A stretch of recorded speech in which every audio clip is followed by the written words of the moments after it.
नमस्कार दोस्तों, आज हम विष्णु पुराण भाग 6 की कहानी को सुनेंगे। अगर आप चैनल में नए हो तो चैनल को सब्सक्राइब करके विष्णु पुराण भाग 1 से लेकर भाग 5 तक की कहानी को जरूर सुनें। आइए वीडियो को बिना स्किप करके कहानी को सुनते हैं। हिरण्यकश्यप ने प्रहलाद का आलिंगन करके कहा, प्रहलाद, तुम्हारी वजह से इतने साल बाद मुझे विष्णु के साथ लड़ने का मौका मिल गया है। शश यूं कहते गदा उठाकर नरसिंहावतार के साथ लड़ने को तैयार हो गया।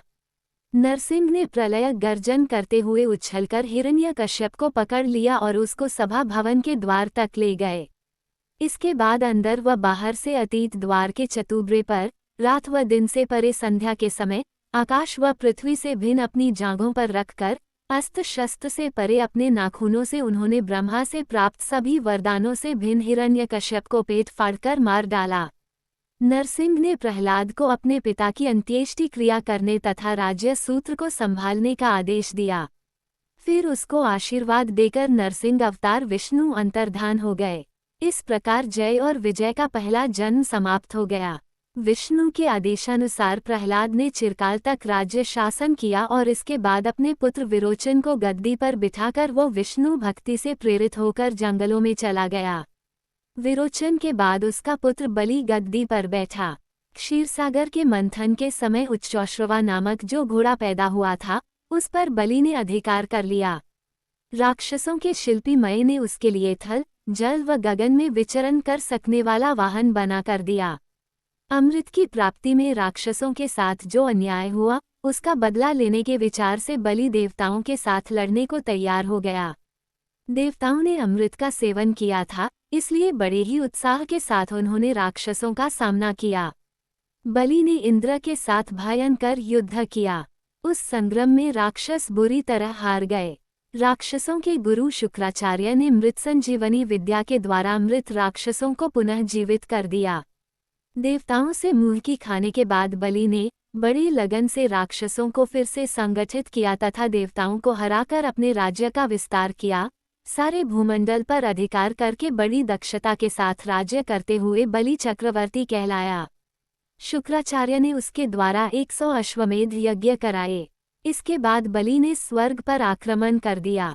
उसके हमले से घबराकर स्वर्ग के निवासी देवता जंगलों में भाग गए। दिपाल भी बलि चक्रवर्ती की अधीनता को स्वीकार करके उसके आदेशों का पालन करने लगे। स्वर्ग, मर्त्य व पाताल लोकों पर चक्रवर्ती बलि न्याय और धर्मपूर्वक शासन करने लगा। उस समय इंद्र की माता अदिति अपने पति कश्यप से बोली, हमारी संतान बने देवता तथा शची व इंद्र जंगलों में असह्य यातनाएं झेल रहे हैं। उन्हें पुनः स्वर्ग पाने का कोई उपाय हो तो बतला दीजिए। शश इस पर कश्यप ने कहा कि तुम विष्णु के प्रति भक्तिपूर्वक व्रत का आचरण करो। अदिति ने कश्यप के उपदेशानुसार विष्णु के प्रति आराधना करके उनको प्रसन्न किया। विष्णु ने बताया कि मैं तुम्हारे गर्भ से जन्म धारण करके देवताओं को फिर से स्वर्ग वापस दिलाऊंगा। इस प्रकार विष्णु ने अदिति व कश्यप के यहाँ बौने शिशु के रूप में जन्म धारण करके दशावतारों में से 5वां वामनावतार लिया। वामन ने उपनयन के बाद वैदिक विद्याएं समाप्त कर ली और इंद्र के छोटे भाई तथा अदिति के प्यारे पुत्र के रूप में पलने लगे। उस समय बलि चक्रवर्ती नर्मदा नदी के तट पर शुक्राचार्य के नेतृत्व में विश्वजित यज्ञ प्रारंभ करके अपार दान दे रहा था। वामन ने जनेऊ, हिरण का चर्म व कमंडलू धारण किया, छाता हाथ में लेकर खड़ाऊ पहन लिया और मूर्तिभूत ब्रह्म तेज के साथ बलि चक्रवर्ती के पास चल पड़े। छोटे छोटे डग भरने वाले वामन को देख यज्ञशाला में एकत्रित सभी लोग प्रसन्न हो उठे। वामन ने बलि चक्रवर्ती के समीप जाकर जय जयकार किया। वामन को देखते ही बलि के मन में अपूर्व आनंद हुआ। उसने पूछा, अरे मुन्ने, तुम तो अभी शिशु के अवतार में ही हो, तुम कौन हो? एक नए ब्रह्मचारी के रूप में कहाँ चल पड़े? शश, मैं तुमसे ही मिलने आया हूँ। मैं अपना परिचय क्या दूँ? सब लोग मेरे ही हैं, फिर भी इस वक्त मैं अकेला हूँ। वैसे मैं संपदा रखता हूँ, पर इस समय एक याचक हूँ। तुम्हारे दादा परदादा महान वीर थे। तुम्हारे शौर्य और पराक्रम दिगंत तक व्याप्त हैं। शश वामन ने कहा। इस पर बलि चक्रवर्ती हंसते हुए बोला, आपकी बातें तो कुछ विचित्र मालूम होती हैं। आप शौर्य और पराक्रम की चर्चा कर रहे हैं, युद्ध करने की प्रेरणा तो नहीं देंगे न, क्योंकि इस वक्त मैं यज्ञ की दीक्षा लेकर बैठा हूँ। शश। इस पर वामन बोले, वाह, आपने कैसी बात कही। महान बल पराक्रमी बने आपके सामने बौना बने हुए मेरी गिनती ही क्या है। आपका यश सुनकर याचना करने आया हूँ। शश। अच्छी बात है, मांग लीजिए, आप जो भी मांगे वही देने का वचन देता हूँ। शश बलि चक्रवर्ती ने कहा। इस पर शुक्राचार्य ने बलि को बुलाकर समझाया, ये वामन साक्षात विष्णु हैं, तुम्हें धोखा देकर तुम्हारा सर्वस्व लूटने के लिए आए हुए हैं। तुम उन्हें किसी प्रकार का दान मत दो। शश। बलि चक्रवर्ती ने कहा, विष्णु जैसे महान व्यक्ति मेरे सामने याचक बनकर हाथ फैलाते हैं, तो मेरे हाथों द्वारा कोई दान देना मेरे लिए भाग्य की ही बात मानी जाएगी। यह मेरी अद्भुत विजय का परिचायक भी होगा। इसके अतिरिक्त वचन देकर उससे विमुख हो जाना भी उचित नहीं है। मेरा वचन झूठा साबित होगा न। आत्मरक्षा के वास्ते किया जाने वाला कर्म असत्य नहीं कहलाता, पर अनुचित धर्म भी आत्महत्या के सदृश ही माना जाएगा न। शश शुक्राचार्य ने कहा, चाहे जो हो, वे चाहे मेरे साथ कुछ भी करें या मैं हार भी जाऊं, फिर भी वह मेरी पराजय नहीं मानी जाएगी।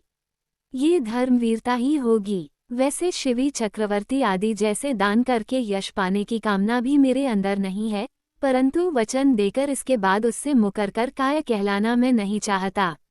शश बलि चक्रवर्ती ने कहा।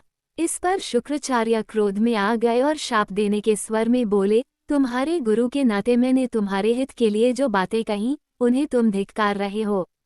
याद रखो, तुम अपने राज्य तथा सर्वस्व से हाथ धो बैठोगे। बलि चक्रवर्ती ने विनयपूर्वक कहा, गुरुदेव, आप नाहक अपयश के शिकार हो गए। मैं सब प्रकार के सुख दुखों को समान रूप से स्वीकार करते हुए दान देने के लिए तैयार हो गया हूँ, पर आपका ये शाप विष्णु के लिए वरदान ही साबित हुआ, क्योंकि गुरु के वचन का धिक्कार करने के उपलक्ष्य में प्राप्त शाप को विष्णु केवल अमल करने वाले हैं, पर अन्यायपूर्वक उन्होंने बलि के साथ दगा किया है। इस अपयश से वे दूर हो गए। मैं आपके शाप को स्वीकार करता हूँ। शुक्राचार्य का चेहरा सफेद हो उठा। उन्होंने लज्जा के मारे सर झुका लिया। वे निरुत्तर हो गए। इसके बाद बलि वामन के पास जाने लगे। तब शुक्राचार्य ने कहा, हे दानवराज, यह विनाश केवल तुम्हारे लिए ही नहीं, बल्कि समस्त दानव वंश का है और हम सबके लिए अपमान की बात है। शश शुक्राचार्य ने चेतावनी दी। यही नहीं, बल्कि एक दानव ने न्यायपूर्ण शासन किया है, धर्म का पालन किया है और विष्णु को भिक्षा दी है। इस प्रकार समस्त दानव वंश के लिए यश का भी तो कारण बन सकता है। शश बलि यूं कहकर वामन के पास पहुँचे। इसके बाद बलि चक्रवर्ती की पत्नी विंध्यावली स्वर्ण कलश में जल ले आई। स्वर्ण थाल में वामन के चरण धोए। उस जल को बलि ने अपने सर पर छिड़क लिया। तब बोले, हे वामन रूपधारी, आप जैसे महान व्यक्ति का मेरे पास दान के लिए पहुंचना मेरे पूर्व जन्म के पुण्यों का फल है। आप जो कुछ चाहते हैं मांग लीजिए। रत्न, स्वर्ण, महल, सुंदरियां, शस्य क्षेत्र, साम्राज्य, सर्वस्व, यहाँ तक कि मेरा शरीर भी आपके वास्ते प्रस्तुत है। महाबली, तुमने जो कुछ देना चाहा, उनको लेकर मैं क्या करूँगा। मैं तो हिरण का चर्म बिछाए ब्रह्म निष्ठा करना चाहता हूँ। इस वास्ते मेरे लिए 3 कदम की जगह पर्याप्त है। ये 3 कदम तुम्हारे दिगंतों तक फैले साम्राज्य में अत्यंत अल्पमात्र हैं, फिर भी मेरे लिए ये तीनों लोकों के बराबर है। शश वामन ने कहा, वे 3 कदम ही ले लो। शश यूं कहकर बलि ने अपने जल कलश के जल लुढ़काकर दान करना चाहा, पर उसमें से जल न निकला। शुक्राचार्य ने सूक्ष्म रूप में जल कलश की सूंड में छिपे रहकर जल को गिरने से रोक रखा था। इस पर वामन ने दाब का तिनका निकालकर जल कलश की सूंड में घुसेड़ दिया। शुक्राचार्य अपनी एक आंख खोकर काना बन गया। इस पर वह हट गया। तब जलधारा बलि चक्रवर्ती के हाथों से निकलकर वामन की अंजुलि में गिर गई। दान विधि के समाप्त होते ही बलि चक्रवर्ती ने कहा, अब आप द्वारा अपने चरणों से मापकर 3 कदम जमीन प्राप्त करना ही शेष रह गया है। वामन ने झट इधर उधर घूमकर विश्वरूप धारण किया, लंबे, चौड़े एवं ऊंचाई के साथ नीचे, मध्य व ऊपर माने जाने वाले तीनों लोकों पर व्याप्त हो गए। एक डग से उन्होंने सारी पृथ्वी को माप लिया त्रिविक्रम विष्णु के चरण की छाया में सारे भूतल पर पल भर के लिए गहन अंधकार छा गया। इसके बाद आकाश को माप लिया। उस वक्त सूर्य, चंद्र, नक्षत्र मंडल आदि उनके चरण से चिपके हुए रेणुओं की भांति दिखाई दिए। तब ब्रह्मा ने अपने कमंडलू के जल से विष्णु के चरणों का अभिषेक किया। विष्णु के चरण से फिसलने वाला जल आकाश गंगा का रूप धरकर स्वर्ग में मंदाकिनी के रूप में प्रवाहित हुआ। वामनरूपी त्रिविक्रम ने बलि से पूछा, हे बलि चक्रवर्ती, बताओ मैं तीसरा कदम कहाँ रखूं? हे त्रिविक्रम, लीजिए यह मेरा सिर, इस पर अपना चरण रखिए। शशियों कहकर बलि चक्रवर्ती ने अपना सर झुका लिया। इस पर विष्णु ने अपने विश्वरूप को वापस ले लिया। फिर से वामन बनकर बलि के सर पर चरण रखकर बोले, बलि, पृथ्वी तथा आकाश को पूर्ण रूप से मापने वाला यह मेरा चरण तुम्हारे सर को पूर्ण रूप से माप नहीं पा रहा है। उस समय प्रहलाद ने वहां पर प्रवेश कर कहा, भगवन, मेरा पोता आपका शत्रु नहीं है, उस पर अनुग्रह कीजिए। बलि चक्रवर्ती की पत्नी विंध्यावली ने कहा, वामनवर, मेरे पति का किसी भी प्रकार से अहित न हो, ऐसा अनुग्रह कीजिए। बहन, आपके पति के लिए हानि पहुंचाना किसी के लिए भी संभव नहीं है, इसलिए तो मैंने याचक बनकर उनसे दान लिया है। इनका धार्मिक बल ही कुछ ऐसा है। यूं समझाकर वामन प्रहलाद की ओर मुड़कर बोले, जानते हो बलि मेरे लिए कितने प्रिय व्यक्ति हैं। शश ये कहते वामन विष्णु की संपूर्ण कलाओं के साथ शोभित हो लंबे वेत्र दंड समेत दिखाई दिए। हे बलि चक्रवर्ती, तुम्हारी समता करने वाला आज तक कोई न हुआ और न होगा। आदर्शपूर्ण शासन करने वाले चक्रवर्तियों में तुम्हारा ही नाम प्रथम होगा। मैं तुम्हें सुतल में भेज रहा हूँ। पाताल लोकों के अधिपति बनकर शांति एवं सुख के साथ चिरंजीवी बनकर रहोगे। तुम्हारी पत्नी तथा तुम्हारा दादा प्रहलाद भी तुम्हारे साथ होंगे। मैं तुम्हारे सुतल द्वार का इसी प्रकार दंडपानी बनकर तुम्हारा रक्षक रहूंगा। शशियों कहकर वामनावतार विष्णु अंतर्धान हो गए। दोस्तों, विष्णु पुराण भाग 6 समाप्त हो गया है। अगर आप भाग 7 सुनना चाहते हैं तो हमारे चैनल के साथ बने रहें। जय विष्णु देवाय नमः।